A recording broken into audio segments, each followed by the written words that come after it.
welcome everybody. Hope you're having a super awesome day. All right. So before we start, let us know who you are and where you're from in the chat. Also, we will be taking questions live today. Our topic is ear training and aural skills. So if you have a question specifically about ear training, aural skills, feel free to ask us in the chat. We will go through as many questions and answer as many of them as we can, as long as they're generally on topic. All right, so today I've got a very special guest here. We're basically going to be talking about how to make playing guitar easier through developing your ear. Okay, so how to play guitar by ear, how to make your guitar playing easier, far easier. So I've got a very special guest, an expert on ear training and teaching others to develop their ears. And it's my good friend, Dylan Andrews. Dylan. Hey, Thomas. How are you doing? I'm doing good, man. I'm doing good. How are you doing? All right, very good. So Dylan, I know you got a lot of students. For those who don't know who Dylan is, he is the owner and founder of a guitar school, a very successful guitar school. He also has a course on ear training, aural skills online as well.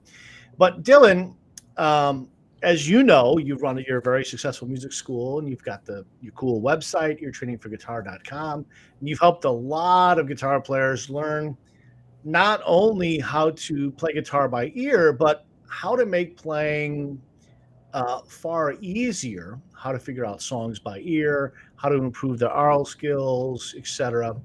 How did you learn to play guitar by ear? Let's start there. Yeah, so my first time even going through ear training or hearing about ear training was in college when I went to a music school. Because up until then, I was mainly just self taught. We couldn't, as a family, when I was a kid, we couldn't really do guitar lessons. So it was really either learn by yourself or don't learn at all. So I was self taught for a lot of it. And I thought that having a good ear was just something that you were born with. I didn't really realize that it was something you could really train. So my first experience with it was in music school when I was started taking aural skills class. And going through that was a really, really tough process for me specifically because the way that we were training and doing things were really tough. But after that, after music school, I still didn't quite have the ear that I wanted to do, so I started going to ear training events and taking ear training lessons and really diving in and studying it. And what I ended up doing was finding exercises and ways that would train my ear specifically for the guitar and how to integrate my guitar skills with the ear training. So after music school is when I really started studying even more and training and drilling it to really get my ear down with exercises that I found that actually work. And one other thing too that really trained my ear was just playing guitar for so long really helped as well. Playing in bands and doing different things and being exposed to it often was really another way of how I trained my ear. Yeah, my experience was a little bit similar to yours. When I started playing guitar, I didn't know that one could learn to develop their ear. I mean, this is Yeah. so obvious. I didn't know. So I had a friend who played guitar. He and I played in a band together at the time. And this is back in high school. And he had a really good ear. He would transcribe songs and then basically write it out for me, and then I'd play them. So, and I just assumed that he always had a good ear. He just was born with skills that I didn't have. And I never really questioned it. Yeah. And I went on for years this way, and my ear did improve. I mean, very, very, very, very small amounts over time, but I still didn't make the connection that this is something you can actually do and actually train. And I went out to GIT for the summer one year, right after high school. This has been the summer of 90 or 91. And first class that I sat in, the teacher there was playing. I don't remember who the guy was. But he was just playing and improvising something, and he was singing, humming every single note perfectly in tune, the right Yeah. phrase, etc., as he was improvising. And I was so blown away. I thought either he had to be born with perfect pitch, or he was tricking us. He was really playing something that was not improvised. It was something that he had, written or memorized or something. I just couldn't believe it. I couldn't believe that you could do that and not have perfect pitch. It's one of either you're lying to us or you got perfect pitch. And he went on. I even questioned him about it. He said, "No, you can learn this. You learn how to play a scale. You learn how to play a chord or an arpeggio or a song. Why can't you learn this?" And of course, I didn't have an answer for that, and I felt really dumb. Like, why don't I have an answer for Uh-huh. Yeah. that? Like, so then the next thought, after that was that the way that I was being taught later on. This is now later on at another school, another college. It was so difficult for me, so hard that it was the class that it was the hardest class ever taken in Right. college or music school or university was the ear training class, but it, yeah, it made a big difference once Yeah. we got there. Yeah, it was brutal. I actually even failed that ear training course in my music school. Luckily, my teacher liked me enough to curve it and make me pass, but Uh, it was brutal. Going through it. The way they were teaching it too was a big part of the problem. But yeah, it was just so new and so hard in the beginning. I yeah, think a lot of people have that same, and all of the people that I knew did have a good ear couldn't tell me how they trained it, like the other students or other yeah, people. So that even sunk in deeper the belief that people are born with it because I'm over here working harder than anyone and I've got the worst ear, at the time. So yeah, I think a lot of people experience this. yeah, yeah, and it's a good point, because also, like I mentioned, my friend from high school, other people that I met later on that had pretty good ears, again, they couldn't describe or explain how they developed it. I mean, these Right. particular people hadn't gone to music school. They just listened and tried and eventually acquired these skills, but because Yeah. they couldn't break it down, they couldn't teach anything to me in a way that I could take this and use and practice it, etc. And looking back on it, even if they would have been able to do that, or even if I had taken the initiative to try to dig deeper to find out for myself, I think at that time, just speaking for myself, I probably wouldn't have had the discipline needed to learn that way, the way that is being taught in Yes. universities today, Yeah. because it was quite boring and detached from the process of making music. And that was one of the Yes. things that made it harder when I first learned it. So, yeah. So let me ask you another question here. If you could start over again as a beginner, go back in time, you're starting guitar all over again. What would you do differently to learn how to play guitar by ear faster? The thing that if I could go back, I would start training my ear as a beginner right away. So whether you're an advanced player, you're just starting out, training your ear now is one of the best things that you can do for your guitar playing. And if I could go back, I would probably be doing a lot of the exercises that I go through now. For instance, singing scales, going through and attaching different emotions to chords, just doing a lot of different exercises to help me out with it. But the big thing is I would start early. I didn't start training my ear until much later. So if I could go back to the beginning just by doing that and starting training my ear early would really, really help me with training my ear long term.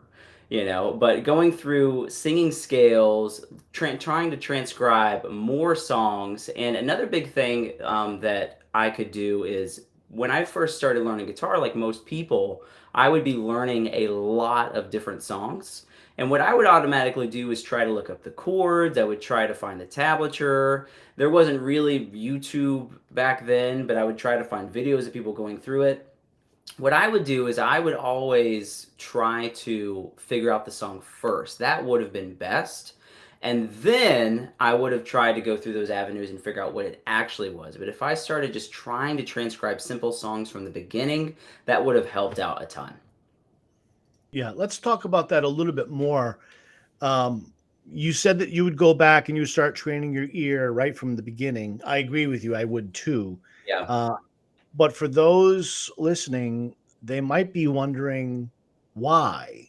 I mean, what? Why should they do that? Why should they start now? Why should they invest the time into this? What would be the what are the benefits of doing that? Why not just simply just grab your guitar and start playing? Why not just simply play from tablature or watch videos or whatever? Yeah. If they train their ear, what will that give them that they don't have now? Right. Yeah. So there are an incredible amount of benefits to ear training, and which benefit will hit you the most depends on your goals. So the majority of people, especially when starting out, just want to be able to play their favorite songs and learn songs. So if you can do this by ear, one huge benefit is you're going to be able to save a lot of time. All right. If you are just like a normal person that doesn't have hours and hours to practice every single day, you'll be able to learn songs so much faster. You'll be able to progress faster. And another thing too here is when you're going to tablature, you're watching videos, you're assuming that the people that made the tablature or that made the chord charts or making those videos are correct. And a lot of things out there are not correct. So if you have a highly trained ear, you'll be able to know what is actually being played. And also too is a lot of the times there can be different versions of songs. In certain songs there can be multiple guitar parts and the ones you're trying to figure out is tabbed differently. So that will be able to help you a lot. Also, if you're interested in improvising, one huge thing that ear training will do for you is it'll allow you to know what notes are going to be how notes are going to sound before you play them. And this is a huge thing in guitar soloing because if you don't know what notes are going to sound like before you play them, you're just going to be a reactive player. You're going to hit notes and then you're going to react, but you want to know what it's going to sound like beforehand. So it makes you a much better improviser. It makes saves you so much time when you're transcribing music and going through different things. And also, it'll help you a lot when you're playing with others. You know, so if you are hearing other guitar players play chord progressions and you're trying to play by ear with them, you'll know exactly what's going on. And I think one huge thing too is that ear training relieves a lot of problems guitar players have with learning songs, with improvising, and all these different things. And I think overall, it makes playing the guitar so much more enjoyable and so much more fun, which is really the main reason why we all started playing guitar in the first place, is we thought it'd be really cool and fun. So anything that will just enhance that will make it so much better. So in my experience, ear training has made learning so much easier and has helped me become so much better, so much quicker. Yeah, totally. I'll just add to what you said there. One of the massive benefits of developing your ear is that it allows, in addition to everything you said, it allows you to learn, understand, remember, and use anything you learn about music theory. So a lot of people struggle to learn music theory. Some learn it, but then they learn a concept and then forget it. They forget how it's used. They forget where it's used. They don't know or don't think how to apply it, how they would use it to write a song or to improvise or to even to use it, or even how to use it when listening to music. And that's because they often there's a disconnect between the information that they either learned or they're reading about or they're that they've acquired. They can't hear the concept Yeah. in their mind. So if we take something fairly simple like cadences, like 5-1 or 4-1 or a half cadence 2-5 or something like that, you can learn about it, but if you don't know what those things sound like and how they feel when looking at a chart or even looking at tablature or just conceiving of the idea, it's harder to remember what that stuff is, how it works, why it works that way, the effect that it makes, the emotion that's used there, and how you can use it when writing or improvising or whatever. If you can't hear it, then music theory knowledge or the fretboard knowledge that you have about where things are on the guitar, it's still useful if you know it, but if you can't know it and hear it, now the value of what you know goes way down. Whereas if you know the concepts, know the ideas, and can hear them, it's easier to remember the concepts and it's way easier to use them and recall them when you want. So it helps you with everything that's creative in nature. Um, but you can, it's also makes, ear training, and this is also true with music theory, it makes listening to music, just as a fan of your favorite songs or whatever, it makes listening way more fun. So Yes. I had a friend years and years ago. He liked the Lord of the Rings movies. Okay, now I promise I'm going to tie this with ear training in just a moment. Okay, he loved the Lord of the Rings movies, and when Lord of the Rings came out on DVD, got the DVD set where there was like all these extra DVDs where they showed you behind the scenes how everything was made, how the scenes were constructed, the costumes, how the film was shot, how it was edited, all of this really cool behind the scenes stuff to see how all of this was put together. And I loved that stuff more than I liked the movie. I mean, I liked the movie, of course, but I loved all that background stuff. And this friend of mine said, I don't want to, I don't, not only do I not like it, I don't ever want to see that stuff. I don't want to see how things are made. I just want to watch the movie because if I see how it's made, that'll somehow ruin the, Yeah. the, the movie for me. That'll ruin the magic for me. And I'm just like sitting there shaking my head and I'm saying, you don't realize what you're missing.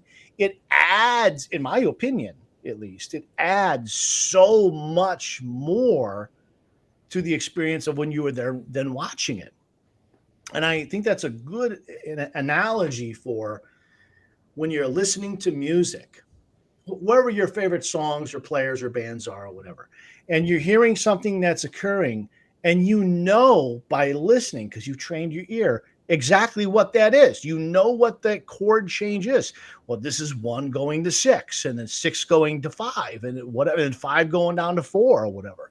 You know what that is. You can hear it. You even know what inversion those chords are in. Well, that's a 1 6 4 chord there at the end, and that's a 5 6 5 chord there. You not only know the function, you know its inversion, you know what is happening. You can hear the voice leading as the individual notes of the chords slide from one chord to the next.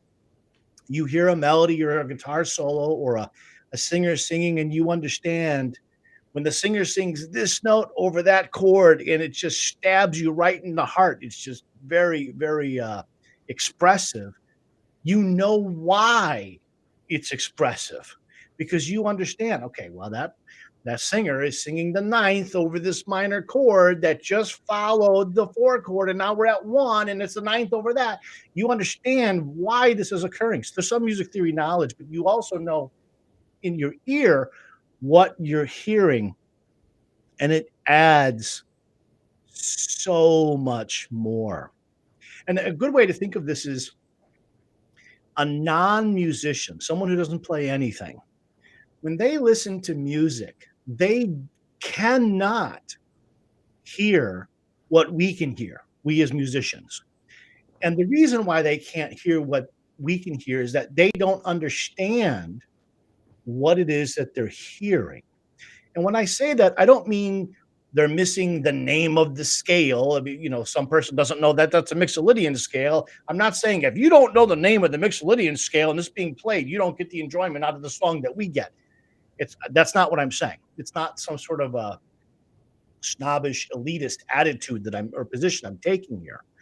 I'm saying that because they don't know, they're listening to music as if they were looking at a painting with dirty glasses on or foggy through a foggy lens. They can kind of approximate what's happening, but they can't. They're missing so much. So Yeah. as musicians, we have an inherent advantage because we all have at least some aural skills, right? You play in a long time, you're going to have some skills there.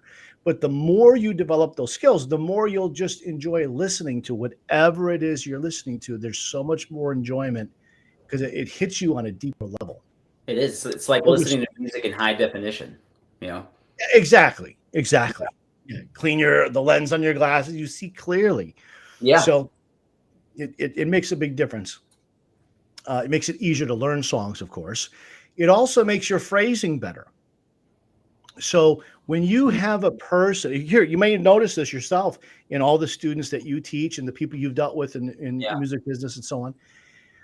A player that lacks in phrasing almost always has a weak ear, almost every time. Yes. And a player Really. that has really good phrasing has a really good ear. Like Yes. those two things go together. So Absolutely. it's, it's one of those things that can you play guitar without training your ear? Yeah, you can. Can you play pretty well? You can. It'll take a lot longer and it'll be a lot harder, but yes, it can be done. But the quality, the depth of the phrasing won't be possible to develop to the extent that you might want to develop it without Yes. the ear, because you've got the technical aspect. You need control over the guitar. You need to actually control the instrument, but you need to hear all that stuff in advance before you play it.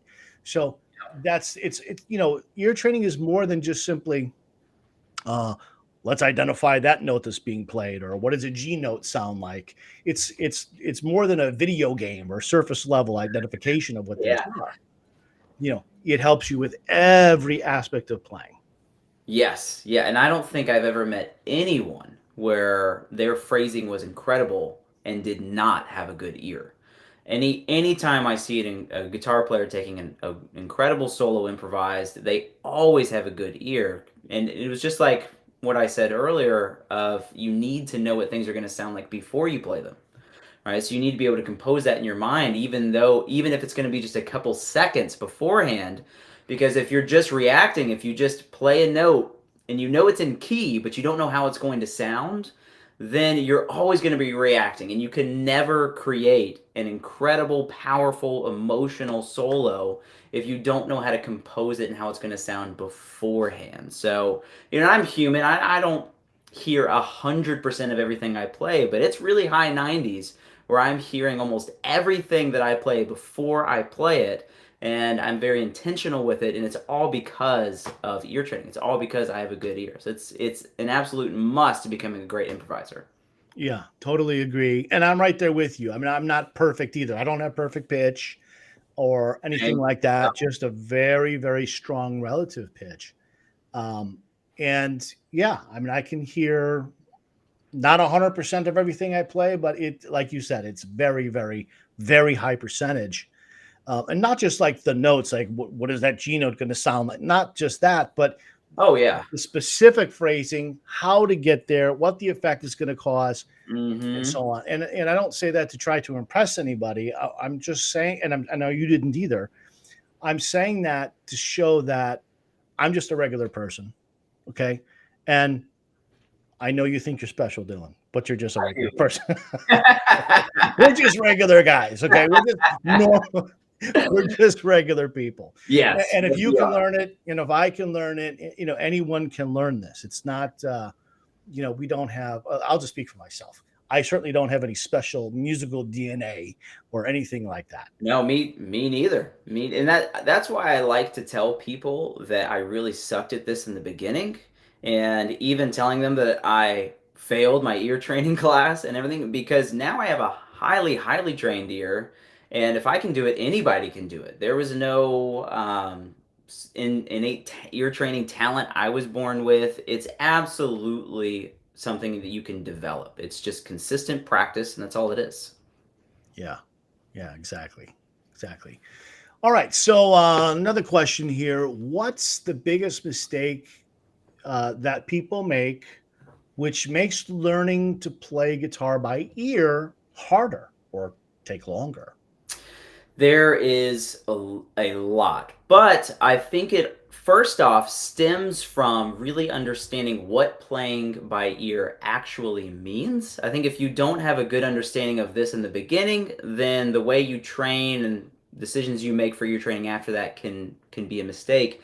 And playing by ear really just boils down to knowing what notes and chords are happening without the aid of your guitar. A lot of people think playing by ear is listening to something and then playing a bunch of notes and finding on the guitar. That's not playing by ear. I'm not knocking that, but that's playing by trial and error. And then another thing is for playing by ear is knowing how notes are going to sound before you play them. So those are the two big goals you're trying to get to with playing by ear. But I think one big mistake that people do is follow a lot of the generic ear training advice that is out there, which one of them is relating songs, relating intervals to songs. This is something that can be helpful in the beginning for a short period of time, but I would recommend just to avoid it. Like the perfect fifth is Star Wars, the fourth is the wedding song, and so on. And the big problem here is, and the main mistake people make is they don't integrate what they're learning in ear training with their guitar and with music. Because when you're transcribing music or you're playing, I don't want to be thinking about Star Wars. I don't want to be thinking about the wedding song and other things like that. So that's a really big mistake, is relating songs to intervals. And also, I think another really big mistake is not understanding how consistent you really need to be with ear training. You don't have to do ear training a ton. Like, you don't need to be spending hours a day. But I would say if you spent 15 to 20 minutes a day, 4 to 7 times a week, you'll develop that highly trained ear over time. But being consistent and avoiding some of this generic ear training advice in the beginning, I think, is a big mistake musicians make, because they'll start ear training, they'll be good on it for a month, and then they'll stop for a while and then come back, and you're just shooting yourself in the foot when you do that. Yeah, totally agree. I want to draw people a picture real quick about one point that you just made. So, when I was in college, when I was in music school, I learned the intervals by ear in the way that you just described. So So, did I. Mm-hmm. it's like, let's learn what a perfect fifth sounds like. Let's learn what a major third sounds like. And it was always, let's take an interval. Let's learn by ear the distance between the two notes, and then just remember that forever. And then somehow magically, you're going to be able to use this information when you're playing a song or writing a song or transcribing or whatever. So let's take a look here. Let's take these two notes, and let's say this is a perfect fifth. So the distance between these two notes is a perfect fifth. Okay. So that might be C, and maybe that's G. Okay. That's a perfect fifth. Now, Star Wars was one of the melodies that you imagine. So Star Wars, after the pickup notes, starts off this way. Okay. It's 1-5. It's actually 5-5-5-1-5. That's what it is. But we're Yes. hearing that 1-5. Now, if you want to relate this distance of a perfect fifth, P5, perfect fifth, to Star Wars, that only works consistently without any further translation if this is the first note you're playing. But what happens if it's not the first note? What if you've got a melody and there's a note over here and there's a note over here, and let's say this is A and that's B and that's C, and we're in A minor? Okay. So we've got A, B, C. And now you're trying to relate Star Wars, the theme, this distance, perfect fifth, from the third of the key to G, the seventh of the key. Well, the third, and G is now the seventh. This doesn't feel anything like it did when it was 1 and 5. So although the distance is the same, the function of the notes are completely different, and it doesn't work very well, because in your mind you've got, okay, this is 1, 2, there's flat 3. Now you've got to stop, reimagine C as 1 to get this distance using the Star Wars theme. It's this unnecessary extra step. Doesn't work very well unless we begin on C and these notes here don't exist. Then it works, but you're still inserting an unnecessary step. So the point is, as soon as the context of this perfect fifth changes, that system doesn't work very well. Right. So before we go on, there's a question here in the chat. It's a good question. I want to address it here from Greg. Greg writes, "Do you hear notes, chord progressions, or do you hear the Nashville number system?" So Hmm. let me take a crack at this one, Dylan, and then if you want to also answer it, go ahead. Um, so, Greg, I don't hear, speaking for myself, I don't hear notes like G. So if I pick up the guitar and play a G note, that G note doesn't have any meaning yet because there's no context yet. Okay. So if I draw you another picture, and this note here represents G, this is a G note. If I had perfect pitch, I could tell you, I could sing this G note with no reference point. Okay. No, I do not have perfect pitch. So I need a reference point because I have what's called relative pitch, and that's what 99% of musicians have, relative pitch. So we would either need the G note first or any other note to hear some other note. Let's say we're in the key of A or A minor. If you're in A, that'd be the flatted seventh. If I know we're in A and I know where A is, I know right away where G is, but because I'm not thinking G, I'm thinking flat seven. And I know what flat seven sounds like. What is flat seven? Flat seven is a function. So I hear functions.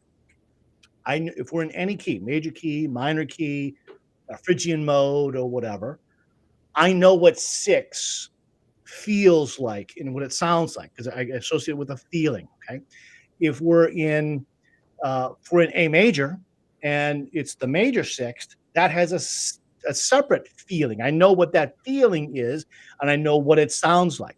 So I'm using the functions of notes and functions of chords to identify them when they happen. Now, here's the thing about our G note. If we play a G chord on the guitar and you say, you tell me, sing the G note. I can sing the G note. It's pretty easy. But I'm not thinking about G. I'm thinking, okay, here's our G chord. Sing the root of the chord. Well, that's pretty easy to sing the root of the G chord when you're hearing the chord. Well, what if the chord changes and it changes to, let's say, E minor? Well, that G note, its feeling completely changes. So over an E minor chord, this is now the third, specifically the flat third, the minor third, right? So same note, same frequency, different feeling. So over E minor, that feeling is completely different.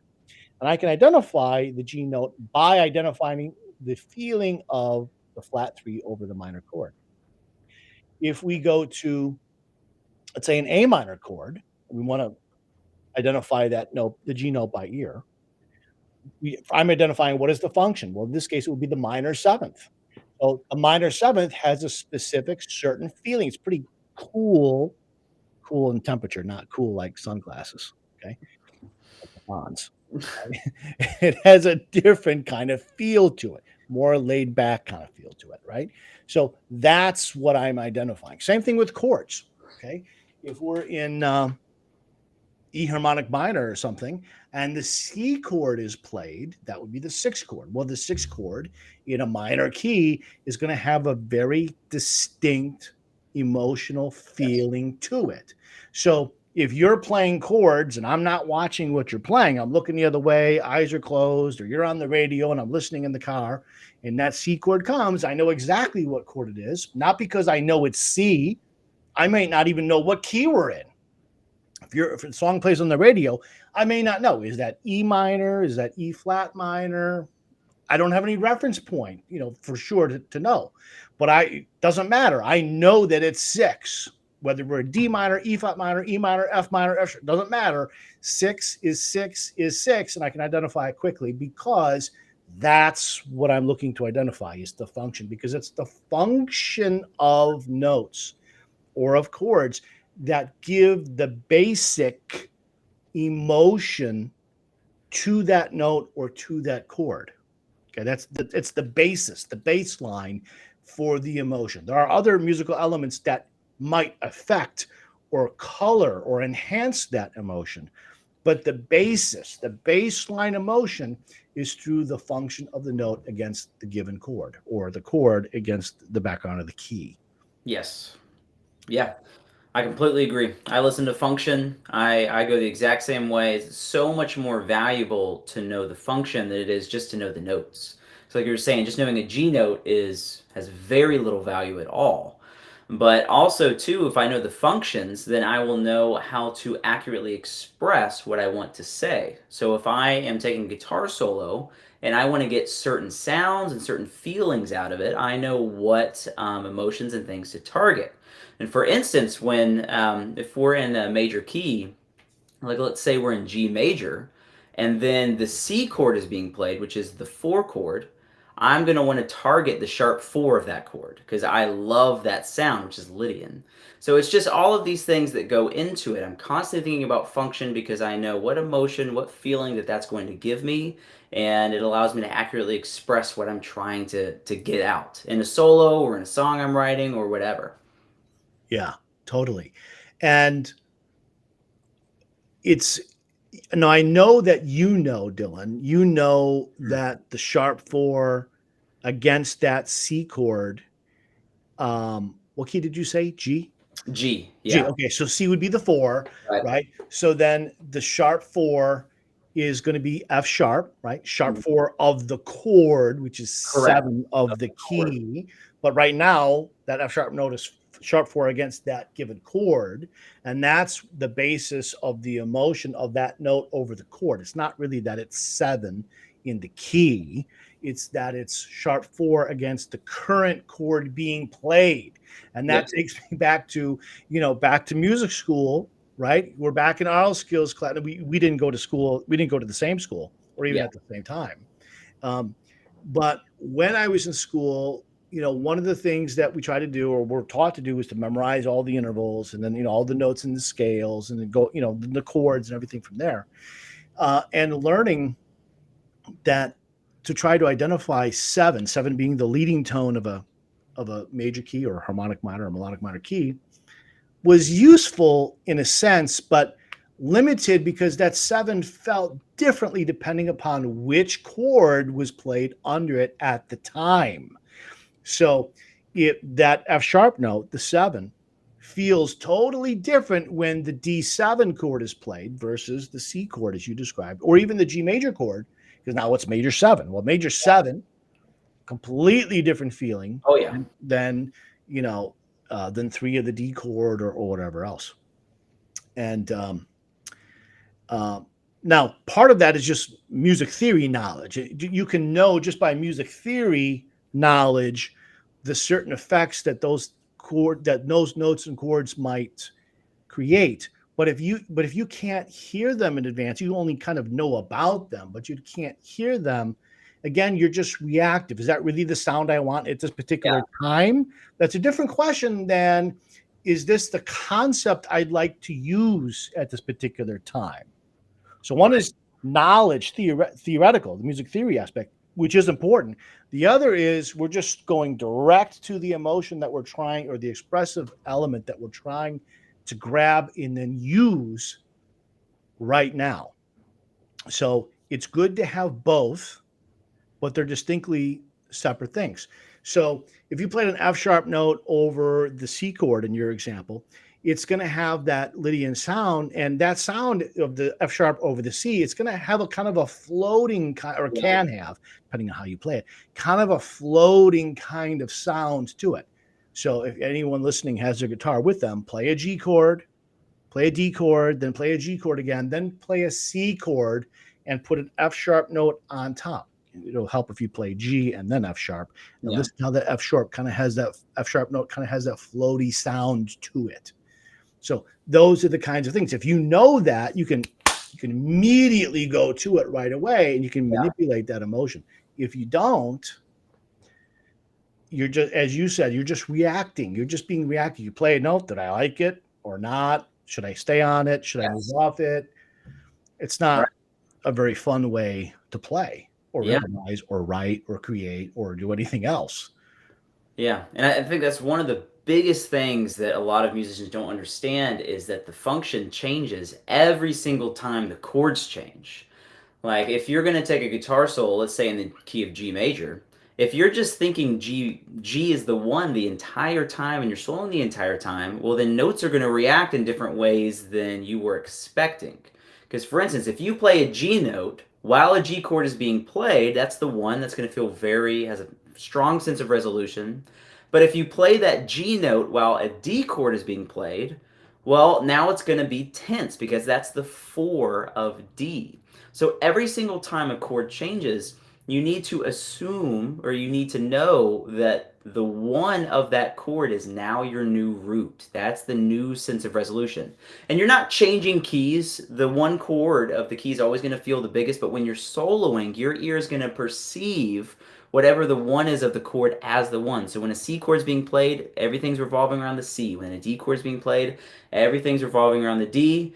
The note, you're not soloing with new notes, you're still taking all of the same notes, it's just the focus keeps changing, and it's so valuable to know that, and I think it's extremely important that people know and practice this. It's much easier to just play in G or play in one thing the whole time, but you're not accurately playing as you want because those notes are changing functions every single time a new chord is introduced.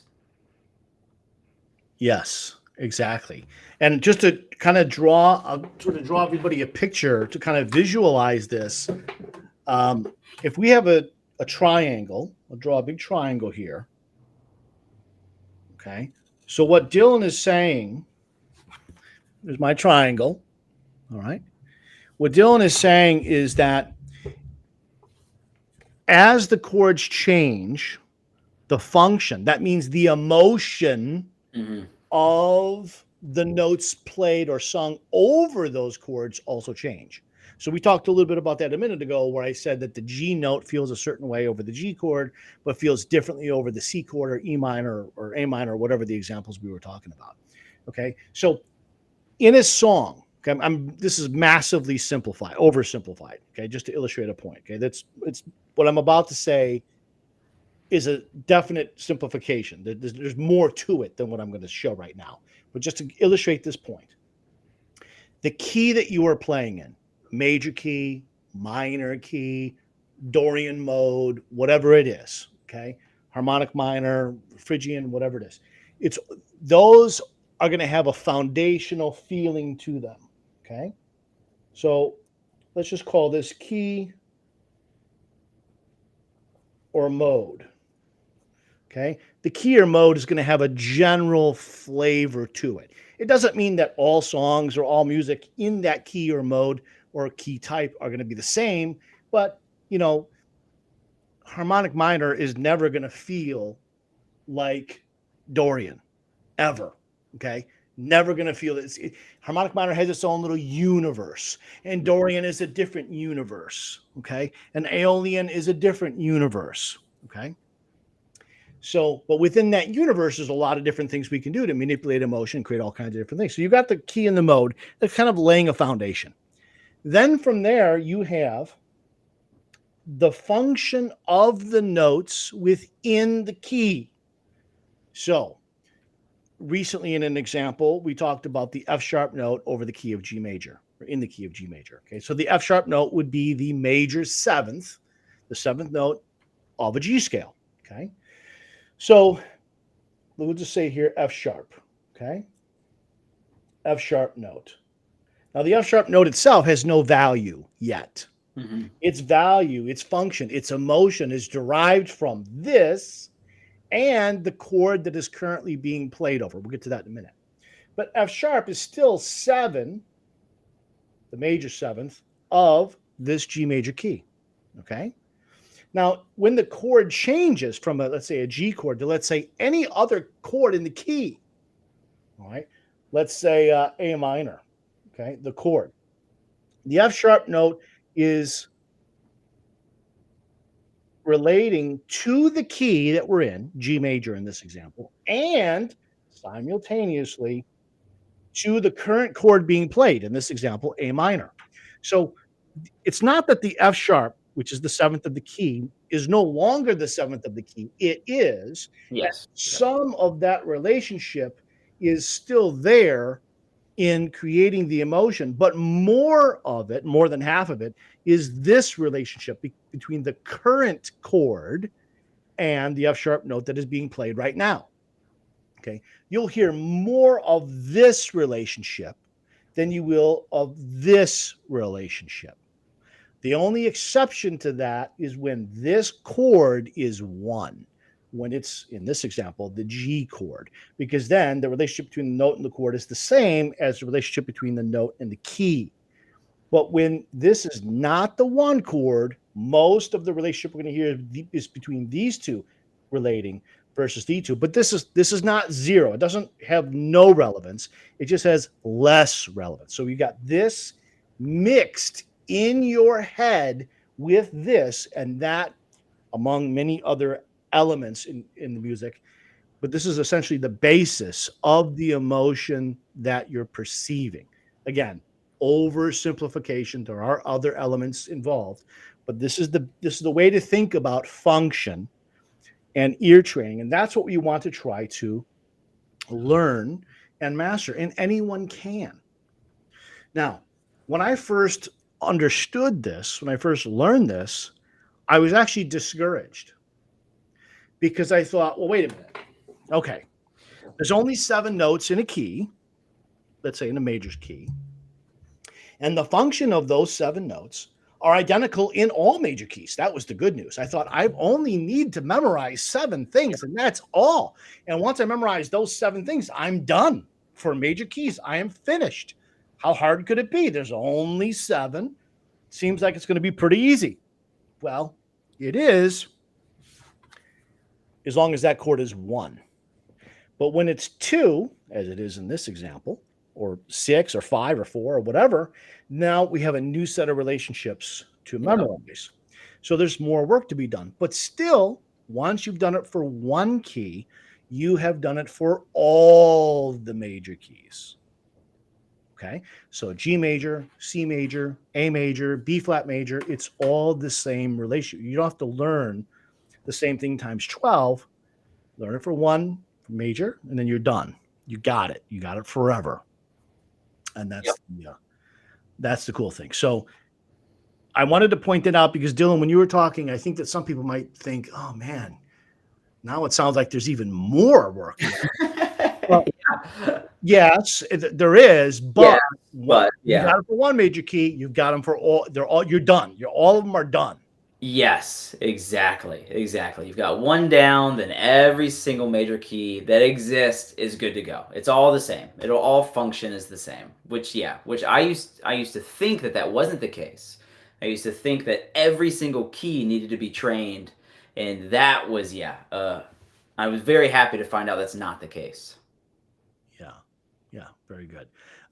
Someone in the comments, Jason, said that my writing was coming out backwards. Yeah, yep. All right, let's try. Is it back? Is it not backwards now? Is that better? Now you're good. No. Okay. Jason, thank you for pointing that out. I hadn't realized it. This is what I was showing before. Key, mode, F sharp, which is the seventh. It's not F sharp 7 chords. F sharp, the note, which is the seventh of the key in our example. That was an A minor chord. Okay. So that's what we're looking at. Thank you, Jason, for pointing that out. I wasn't looking at myself. I was looking at Dylan when I was doing all that. Okay. Very good.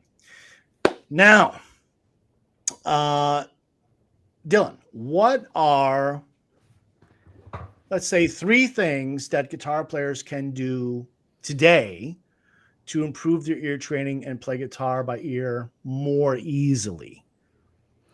Well, I think narrowing it down to three is tough because there's a lot of really, really great ways that you can train your ear. But one of the things that you're trying to accomplish is being able to identify notes and chords by ear. And one of the best things you can do is by singing scales. So being able to sing scales, ascending and descending, without the aid of your guitar is going to train your ear on being able to hear these intervals, hear these scale degrees when they come up in music. And being able to sing scales, you can do it just straight 1, 2, 3, 4, 5, 6, 7, and then come back. You can do it in sequences, you groupings of three. There's a lot of different ways that you can do it. But I know that's been one of the biggest things that has helped me and train my ear, and it's really easy to do. It just takes consistency, doing it over and over and over. And something that is very similar to that that will help a lot is singing melodies. And this is one of my favorite things to do for ear training is you can like mix with writing here because you create a melody. You're not going to use your guitar for this. You're just going to take, let's say we're doing the major scale. You have 7 notes in the major scale, and you write down. We can start with just three. So you go 1, 2, 4, or something like that, and then you try to sing 1, 2, 4. And then you could do 1, 5, 6, and then you try to sing 1, 5, 6. And as you get better at this, you can make them harder, you can make them longer. And going through that will really train it because in music, a lot of the times you're not just going to be hearing scales going back and forth, you're going to be hearing them in the form of melodies that are going to be jumping around in the scale. So, being able to train your ear on melodies a lot, you're already training yourself to hear it when it comes up in songs. So, training melodies, singing scales, and then I would say if I had to pick the third thing, that is the most important is putting emotions to chords or to notes. So for instance, if I play a 1, 5, 6, 4 progression, okay, which in the key of G is G, D, E minor, C, just in case you're curious, all right? But when I hear that 1 to 5, 5 to 6, 6 to 4, asking myself if I had to describe that and put that into feelings, what does that feel like? Because that, as we were talking before, this is how we identify music. We know the feeling of it, we know the sound of it, memorizing it. So putting emotions to chords is extremely helpful. And one of the ways that I train my ear training students on doing this is by listening to chords and then just writing down how you think this feels. And what's helpful is a lot of times if you play a chord progression, you'll feel like I have no idea what this feels like, nothing comes to mind. Having a big list of emotions and things in front of you to choose from really, really helps. And what you're trying to find is a very specific emotion and feeling to each chord that is unique to it. All right. So, for instance, if you say a G to E minor, a 1 to 6 is sad, well, this is too vague because a lot of other chords, G to A minor, you could say feels sad as well, the 1 to 2. So, you want to find specific emotions that are going to relate to that chord. And doing this, you just get your guitar out, you play through them, and you just start going through it. And this isn't a one and done process. You need to do it multiple times. And over that process, you'll really refine it. But the good news is that there are 7 chords in a major key. The seventh is diminished. So depending on the type of music you like, you might even not even need to do that one. But once you have those chords, you have every single key, you're done, you'll know the feeling of it, and this will help you transcribe music much, much easier. So I think starting off in the beginning, singing scales, singing melodies really help, and over time, just trying to relate these chords with specific emotions, I think are 3 really easy and powerhouse exercises that you can do to train your ear. Super great stuff. Great stuff. And I really like the part about connecting emotion to the chord, the functions of the chords. That's a super Yeah, powerful one. There's yeah, a so, question here I'd like to take here. Um, Kaiser says, so we have 7 relations to the basic chord and every other note in the key, 7 times 7, 7 notes against each of the 7 chords is 49. And then he talks about 7 modes. You got to do that times 7. Well, not really. Not really. It's mm, really 49, right? You got 7 notes in the key and you've got 7 chord functions within the key. There are others that are outside the key, secondary dominants and the Neapolitan chord and all that stuff. But for yeah, just talking about staying in the key, it's really 7 times 7. It's not really 7 times 7 times 7 modes. Why? Because in this example, okay, we have here the A minor chord. What is A minor relative to the key of G major? It would be 2, right? What is 2? It's really the Dorian function, okay? So all you really have to do is change in your mind this 2 into being 1, okay? So let me explain it in a different way. In G major, the A minor chord is the 2 chord, okay? But temporarily, even though we're in G major, the whole song's in G major, but when the A minor chord is being played in that moment, with contained within the context of G major, you're actually are playing in a Dorian in that moment. Hmm. Okay. So you draw you a picture. You've got a song and it's G major is the key. Here we are in G major, and you got a bunch of chords in here. And when the A minor chord is being played, you're really in A Dorian just for that moment that this chord is playing. You're still in the key of G, but with it's like think about it as a key within a key or a mode within a key. Okay. Yes, this is part of G major, and on the bigger level, you're still in G major, but in the shorter version, while that's happening, you can think of this as Dorian in that moment. You don't change anything about what you're doing. You don't change your scales or anything like that. And this is still the 2 chord in the key of G major, but it's really a Dorian function. Okay. So this simply changes from 2 to 1. This is its function in G major. This is its function in A Dorian. Okay. So if you want to know what is the emotion going to be of this against this part of the relationship here won't change when you go from G major to A Dorian. Why won't it change? Because this note is the same and that note is the same.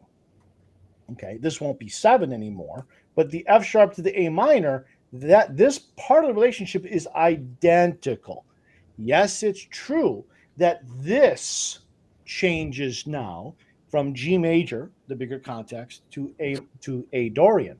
But that's basically what is already happening when you're in G major and A minor chord occurs. It's just happening. It's just now that the A Dorian part is the bigger circle, and that now becomes the 1 chord. So it's not exactly, you don't really have to think about this as 343 different permutations. They're duplicated throughout each mode. So just think about it as 49, and I think you're going to be good. Yes. But that was a really, really good question there. Yeah, it was. So, Dylan, one more question for you. Any other tips that you have for guitar players out there wanting to improve their ear? Anything else we didn't cover, or something you want to emphasize further? Well, there's a lot of exercises and things that we can go through, and the first thing that I want to say is the main reason that people do not develop a really good ear just comes from not having the right exercises to do, and also not planning out and being consistent in their practice. And you this is you hear this when you're practicing anything, but it is the most important thing is that you need to be consistent. You need to write out your practice schedules. You need to know when you're going to practice, how you're going to practice, and what you're going to do. And this is going to be very, very huge. They found that people that just plan out their practice learn 4 times more than those who don't. And I think it's just because of the amount of time you do not waste. So this is what I do, and it's extremely helpful. And then as far as exercises, like I said before, relating chords and intervals to emotions, singing scales, singing melodies. And one more that I would say, though, that is extremely helpful is singing arpeggios. So if you want to get better at transcribing songs, I would start with memorizing the sound of the 1, 4, 5, and 6 chord in any order, because that alone takes up thousands and thousands of songs. Okay, 1, 4, 5, 6 is in everything. So training your ear to be able to do this and then singing the arpeggios of this. And this will also train you to think more of each chord as the one, like Tom Hess was just going through. So if I'm in the key of G, I'm going to sing the 1, 3, 5 of the G chord. Then when I go to the C chord, I'm going to sing the 1 3 5 of that. D chord, I'm going to sing the 1 3 5 of that. E minor, I'm going to sing the 1 3 5 of that. So singing arpeggios of a chord progression really, really helps to being able to transcribe chord progressions and really hear them more deeply. But I would say if you're practicing these exercises that I just went through a lot, you're consistent, then you will develop a really good ear over time. Yeah, good stuff. That's great stuff, actually. So one other question I want to do, and then we'll wrap up here soon. Let's see if I can find that. There's an earlier question from Lance. I'll let you take that one, Dylan. Yeah, so ear training apps. I have downloaded, especially a while ago when I was trying to train my ear a lot, I've downloaded a ton of ear training apps and I've looked online for a lot of different ones. And from my experience, there isn't one that I would recommend. All ear training apps teach it in the exact same way. And the big problem that I have with ear training apps is you listen to everything in isolation. So if you haven't had an ear training app before, basically the way it would work is they're going to have you listen to, let's say, a major second interval. And they're going to have you listen to a minor second interval, which is a half step. And you listen to this over and over and over. And then you take like quizzes. Am I playing a major second or is it a minor second? And then you do this with the 3, you do this with the 4, and so on. And ear training apps are teaching you to learn ear training in a very linear, step-by-step process. Like you need to master this before we go on to this, before we go on to this. And the big problem is it's just so boring and hard to go through, and it's not very effective. So with ear training apps, I really wouldn't recommend them because you want to be training your ear more geometrically, which means that you're working on multiple skills at the same time and you're trying to build them all up together. This is a much better way to train your ear. So in my personal experience, there are no ear training apps that I can recommend that I found. Yeah, and actually, every ear training app that I have seen, and I've seen a lot over the years, are built in the same way, or what? Not the same way, in a similar way. They're actually not quite as good. Very But similar. similar way is how they're taught in music school. Very dry, completely divorced from the creation of music. Very linear. The things that Dylan and I were complaining about at the start about our experiences in music school and struggling to learn aural skills. Both he and I both struggle with this. That's how these apps, all the ones I've seen, are built based on that model. It wasn't a good model to begin with. Making an app, watering it down, it wasn't the answer, in my opinion. Yes. Yeah, it is. At least the ear training apps that I've seen are almost identical to what or how they trained in music school, which isn't effective, doesn't work. And yeah, it's watered down. So it's not even as in depth, of course, as in music school. So yeah, it's Right. it's eerily similar. Yeah. It's based upon, it's like, oh, let's take a college class on music on aural skills and let's make an app out of it. That'll be the answer. Everybody struggled with it in school. Let's do this. Yeah. Not very effective. Yeah. So I mean, I'm not saying that their value is zero, but there are definitely better ways. Yes. So, Yeah, completely agree. So Dylan, you have, I believe, something that people can check out and download. Yes. So I have made a really, really cool video that goes through the 5 easiest ways to practice ear training. So these are 5 exercises that you can do and you can start right away that is going to train your ear. So over the years, I've found a ton of different exercises that are effective, that work, and I boiled them down to my 5 favorite ones to get started. And this is something too that's completely free. All you have to do is go and download it and it's yours. So you can start training your ear today. Very cool.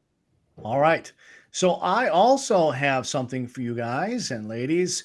It's also completely free to you. You can download it now. It's called How to Play Everything You Know on Guitar Perfectly, Consistently, and Reliably Like a Machine. So this is not about here's a whole bunch of new things to learn. This is about how do you take the skills that you already have and use them reliably. So it's about being consistent and reliably being able to play at your best with the existing skills you have.